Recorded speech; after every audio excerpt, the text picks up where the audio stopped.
తెలంగాణ భవన్లో 9 ఏళ్ల బీఆర్ఎస్ పాలనపై స్వేదపత్రం రిలీజ్ చేశారు మాజీ మంత్రి ఆ పార్టీ వర్కింగ్ ప్రెసిడెంట్ కేటీఆర్.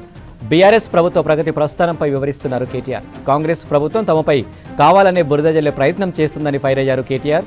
తాము రాష్ట్రాన్ని విధ్వంసం నుంచి వికాసం వైపు తీసుకెళ్లామని చెప్పారు. 60 ఏళ్ల గోసను 10 ఏళ్లలో మాయం చేసి చూపించామన్నారు కేటీఆర్.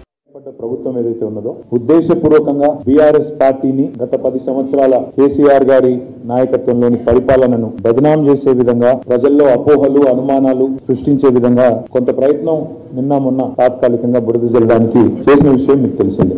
అయినప్పటికీ శాసనసభలో మా పార్టీ నాయకులు పెద్దలు జగదీశ్వర్ రెడ్డి గారు గాని, హరీష్ రావు గారు గాని, పార్టీ తరఫున నేను గాని, ప్రభుత్వం మా మీద చేసే ఆరోపణలకు గాని, మా మీద చేసిన కొన్ని కువిమర్శలకు గాని ధీటుగా సమాధానం చెప్పినాం. కాబట్టే మాకు మాట్లాడే అవకాశం కూడా, సావధానంగా మాట్లాడే అవకాశం కూడా ఇవ్వకుండా గొంతు నొక్కి చివరికి శ్వేతపత్రాల్లోని హడావుడి చేసి ఆఖరికి వాయిదా వేసుకుని ప్రభుత్వం పారిపోయిన విషయం కూడా మీరు చూసినారు.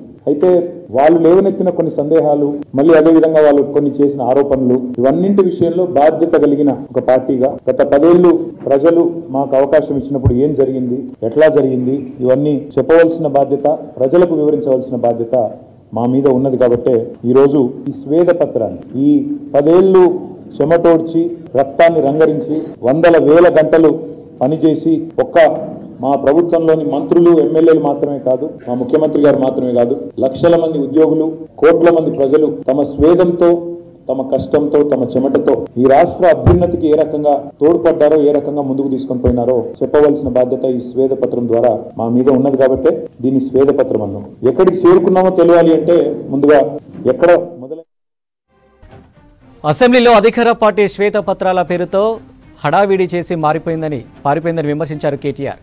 లక్షల మంది ఉద్యోగులు, కోట్ల మంది ప్రజలు, కేసీఆర్ నేతలంతా కలిసి చెమటోడ్చి తెలంగాణను అత్యున్నత స్థాయి రాష్ట్రంగా తీర్చిదిద్దారని చెప్పారు. 10 ఏళ్లలో ఎంతో అభివృద్ధి సాధించామన్నది తెలియాలంటే అంతకుముందు ఏం జరిగిందో తెలియాలన్నారు కేటీఆర్. అసెంబ్లీ ఎన్నికల ఫలితాలపై సమీక్ష చేసుకుంటున్నామని చెప్పారు BRS working president KTR. Social మీడియాలో తమపై తప్పుడు ప్రచారం చేశారని విమర్శించారు. తాము చేసింది చెప్పుకోలేకపోయామన్నారు. కాంగ్రెస్ సర్కారు 100 రోజుల కౌంటర్ మొదలైందన్నారు.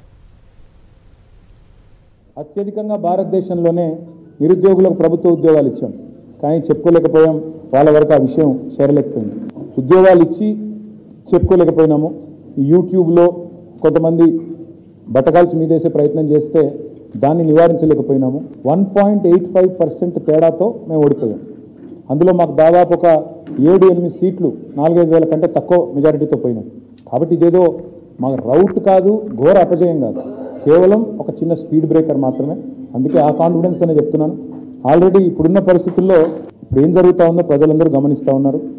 అలవి కానీ వాగ్దానాలు, తెలిసి తెలవక ఇష్టం వచ్చినట్టు చెప్పడం, ఇవన్నీ గమనిస్తాను నేను. అందుకే రాష్ట్ర ప్రభుత్వానికి నేను ఒకటే కొడతా ఉన్నాను, మీరు విజయవంతం కావాలని మేము కోరుకుంటున్నాం. మీరు ఇచ్చిన ప్రతి హామీ నెరవేర్చాలని కోరుతున్నాం. 100 రోజుల్లో చాలా చేస్తామని చెప్పారు. మరి 100 రోజుల కౌంట్ డౌన్ ప్రారంభమైంది. తప్పకుండా 100 రోజుల్లో ఇచ్చిన అన్ని హామీలు అమలు చేయాలా. మొన్న ఆల్రెడీ 4 మడతేసినారు. నిరుద్యోగ భృతి ఇస్తామని చెప్పి మేనిఫెస్టోలో పెట్టినారు. మొన్ననేమో ఉప ముఖ్యమంత్రి గారు మేము అనలేదని మాట అన్నారు. సో ఇట్లా ఎన్నో అంశాలు ఉన్నాయి. 6 గ్యారెంటీలు కాదు రవికాంత్ గారు, 412 హామీలు ఉన్నాయి. మేము లెక్క తీసినాం. మా పార్టీ తరఫున కూడా ఒక షాడో టీం ఏర్పాటు చేస్తాం. అంటే డిపార్ట్మెంట్ బై డిపార్ట్మెంట్ ఒక షాడో టీం మేము ఏర్పాటు చేస్తాం. వేరే దేశాల్లో షాడో క్యాబినెట్ అంటారు అనుకుంటా. సో అట్లాంటిది కూడా మా లెజిస్లేచర్లు కూడా ఏర్పాటు చేసుకుంటాం. తప్పకుండా ఈ ప్రభుత్వ ప్రతి శాఖలో, ప్రతి రంగంలో వీళ్ళ పనితీరు, వీళ్ళు ఏమేం చేస్తున్నారు, ఎట్లాంటి నిర్ణయాలు తీసుకుంటున్నారు, వాటన్నిటిని నిశ్చితంగా ప్రజల పక్షాన, అందుకే నేను చెప్పిన చివరి మాట అదే, ప్రజల పక్షాన్ని నిలబడతాం. ఒక దీపస్తంభంలాగా మారిన తెలంగాణని ఆరనివ్వం, పడిపోనివ్వమని చెప్తా ఉన్నాం. మేము ఆల్రెడీ శాసనసభలోనే డిమాండ్ చేసినాం.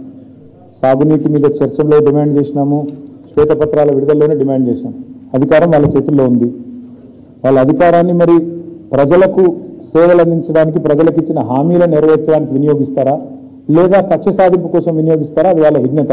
మాకు ఏ రకంగా చేసినా మాకు అభ్యంతరం లేదు. ఏ ఎంక్వైరీ అయినా, ఏ కమిషన్ అయినా, ఏ రకమైన ఆదేశం ఇచ్చుకున్నా వాళ్ళు మాకు అభ్యంతరం లేదు. మేమే డిమాండ్ చేశాం కదా, మీరు ఎంక్వైరీ చేయించండి అని మేమే అడిగాము. చేయమనండి, తప్పులుంటే బయట పెట్టమనండి, తప్పకుండా అన్నీ ఎదుర్కొంటాం, న్యాయపరంగా ఎదుర్కొంటాం.